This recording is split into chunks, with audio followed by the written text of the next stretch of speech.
আল্লাহ তাআলা কিয়ামতের দিন সাইয়েদনা নূহ আলাইহিস সালামকে বলবেন, নূহ তুমি কি দাওয়াত পৌঁছিয়েছো তোমার উম্মতের কাছে? নূহ আলাইহিস সালাম বলবেন, হ্যাঁ আমি পৌঁছিয়েছি। এবার নূহের উম্মতকে আল্লাহ জিজ্ঞেস করবেন, এ নূহের উম্মতেরা তোমাদের নবী নূহ কি দাওয়াত পৌঁছিয়েছে?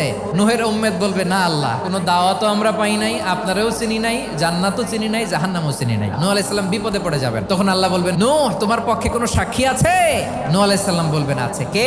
উম্মতে মুহাম্মাদি। তখন আমরা বলবো, আল্লাহ, আল্লাহর নবী নূহ আলাইহিস সালাম তিনি আপনি যা যা বলেছেন ঠিক তা তার উম্মতের কাছে পৌঁছে দিয়েছে। এবার নূহের উম্মতের সাথে আমাদের ঝগড়া লাগবে। তারা বলবে, তোমরা আসছো আমাদের হাজার হাজার বছর পরে, তোমরা কি করে জানলা? তোমাদের সাক্ষী ধর্তব্য হবে না? আমরা তখন বলবো, আমাদের কোরআনে তোমাদের নবীর নামে আল্লাহ তাআলা একটা সূরা নাজিল করেছেন, সূরাতে নূহ। দিন রাত এক করে তোমাদের কাছে তিনি দাওয়াত পৌঁছেছেন, সব আমরা জানি। আমরা যখন বলবো এই কথা, নূহের উম্মত চুপসে যাবে। তখন আমরা সত্য বলেছি কিনা এটা আল্লাহ তাআলা জানতে চাইবে বিশ্বনবীর কাছে। তখন বিশ্বনবী আমাদের পক্ষে সাক্ষী দিবেন। আওয়াজ করে বলেন আল্লাহু আকবার।